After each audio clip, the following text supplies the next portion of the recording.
As eleições de 2022 no Brasil abalaram todas as estruturas no país. Com a vitória no segundo turno do candidato Luiz Inácio Lula da Silva, muitas questões a respeito do futuro estão sendo discutidas no Brasil, inclusive a economia. Lula já foi presidente do Brasil do ano de 2003 a 2011, tendo seu governo estendido por 2 mandatos. Em sua história, Lula liderou grandes greves de operários e ficou conhecido também por ser uma das principais lideranças do Diretas Já. Na década de 80, Lula ajudou a fundar o Partido dos Trabalhadores, o PT, partido esse que ele faz parte até os dias de hoje. A primeira eleição vencida por Lula foi em 2003 e a segunda em 2006. O seu governo foi marcado por esquemas de corrupção. O mais conhecido deles, sem dúvida, é o Mensalão. Esquema esse que estourou no ano de 2005, quando o deputado Roberto Jefferson disse ao jornal Folha de São Paulo que o PT pagou a vários deputados mais de R$30 mil por mês para votar pela aprovação de projetos de interesse do partido na Câmara dos Deputados do Brasil. Segundo a CNN Brasil, o novo governo de Lula deverá ter ao menos 33 ministérios, 10 a mais do existente hoje. Essa informação choca alguns analistas, pois essa ação já deixa claro mais gastos públicos. Lula não deixou claro em meio à sua campanha quais eram os possíveis ministros que trabalhariam com ele em seus ministérios, mas depois de alguns dias após as eleições, Lula divulgou alguns nomes. Dentre tantos nomes polêmicos que foram divulgados, como Guilherme Boulos no Ministério das Cidades, Rui Costa na Casa Civil, Flávio Dino na Justiça e Segurança Pública, José Múcio Monteiro na Defesa e Mauro Vieira no Itamaraty, Fernando Haddad na Economia foi o nome mais comentado dos últimos. Mas você sabe quem é o Fernando Haddad? Como é a sua história política? E o mais importante, por que existe um grande medo do Fernando Haddad como ministro da Economia? Se você, assim como eu, também gosta de política, então fique comigo até o final desse vídeo que eu vou te responder todas essas perguntas.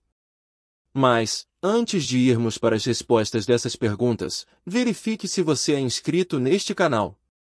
Se não for inscrito, aproveite para se inscrever e também ativar o sininho de notificações para não perder nenhum vídeo. Com certeza você se lembra do nome do Fernando Haddad, pois ele foi o candidato do PT que concorreu às eleições de 2018 contra o atual presidente Jair Bolsonaro. Na ocasião, Fernando Haddad foi o nome que substituiu Lula na eleição, pois o mesmo estava preso, acusado na Operação Lava Jato de ter recebido propina da construtora Odebrecht e também se tornou réu de ação criminal pelos crimes de corrupção passiva e lavagem de dinheiro.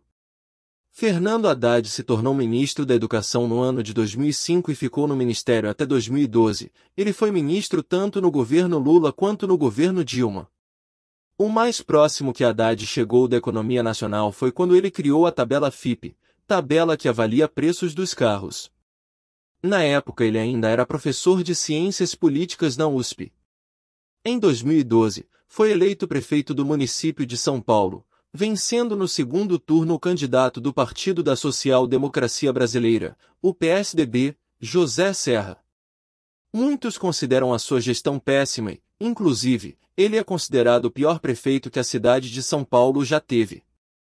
Avaliado por 45% dos paulistanos como ruim ou péssimo e por 35% como regular, Haddad é o prefeito com a pior avaliação. Haddad se gaba por ser o prefeito que construiu as ciclovias de São Paulo, mas o que era para ser orgulho se tornou ponto frágil de sua gestão. As obras nas ciclovias de São Paulo foram superfaturadas na sua gestão e custaram muito caro para o bolso do cidadão paulista. O custo médio de cada quilômetro construído saiu por incríveis R$650 mil. Supera, por exemplo, 5 vezes o valor pago por Paris. É maior também do que o desembolsado por cidades díspares, como Nova York e Buenos Aires. Cada um de seus 12,4 quilômetros custou R$4,4 milhões aos cofres públicos.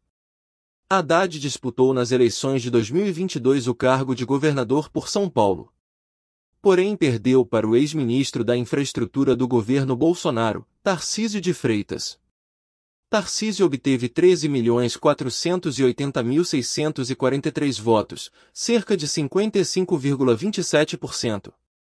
Enquanto Haddad obteve 10.909.371 votos, cerca de 44,73%. O Fernando Haddad sempre se mostrou ser amante de ideias socialistas, como suas próprias teses de universidade nos apontam. O escritor que inspira as ideias de Fernando Haddad é ninguém mais ninguém menos que Karl Marx. Em seu bacharel de Direito, Haddad escreveu sobre sua tese que tem como título O caráter socioeconômico do sistema soviético. Já em sua formação em filosofia, Haddad dissertou sua tese a respeito de Marx Habermas, o materialismo histórico e seu paradigma adequado. O que nos faz confirmar a sua paixão por ideias socialistas.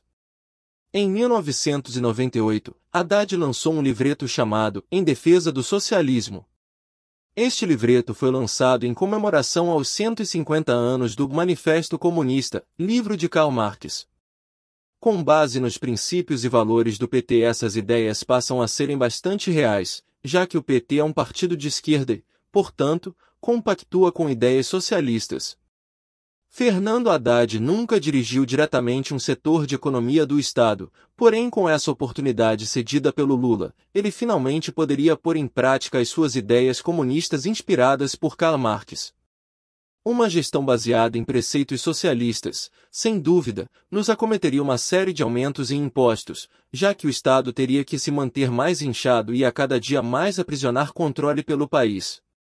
Com o crescimento de investidores no mercado nacional nos últimos anos, o que muito assusta são as possíveis taxações de dividendos que poderão ser cobradas.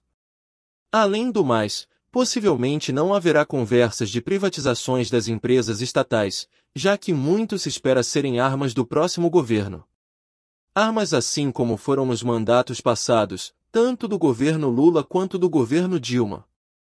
Escândalos na Petrobras, na Eletronuclear, nos Correios e também no Banco Nacional eram comuns.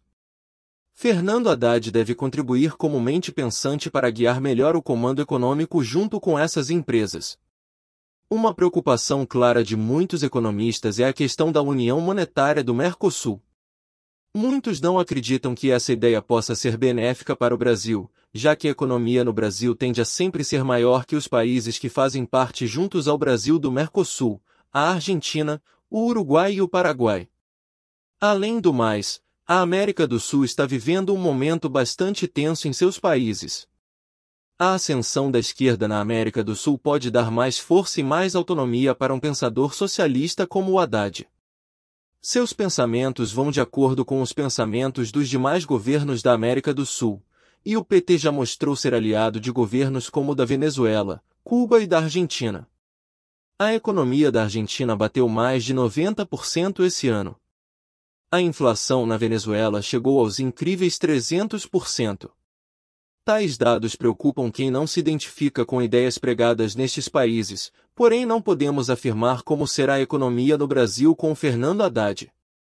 Nós teremos que esperar para ver como ficarão as coisas por aqui, mas podemos enxergar de acordo com o que já nos foi mostrado. Ideias na política são discutidas todos os dias, pessoas mudam por poder, autoridades políticas que definem o futuro de uma nação. Não sabemos como ficará a argumentação dos três poderes nesse novo governo, nem se haverá mudanças realmente impactantes na nossa economia. Será que o Fernando Haddad conseguirá implementar as suas ideias socialistas no Brasil? Como ficará a reputação do Brasil no âmbito internacional? Nos tornaremos uma espécie de Cuba, uma espécie de Argentina ou até mesmo uma Venezuela? Infelizmente ainda não temos essas respostas, mas sempre esperamos o melhor para nossa nação. Como cidadãos devemos sempre estar ligados na política de nosso país e cobrar nossos políticos pelo que achamos melhor. E aí, agora me diga o que você achou sobre isso tudo. Qual a tua opinião sobre o Haddad como ministro da Economia? Deixe aqui seu comentário e a sua opinião. Lembre de respeitar as diversas opiniões. E não esqueça de deixar seu like e também se inscrever no canal para não perder nenhum dos próximos vídeos que vão sair daqui. Muito obrigado pela companhia. Nos vemos em breve.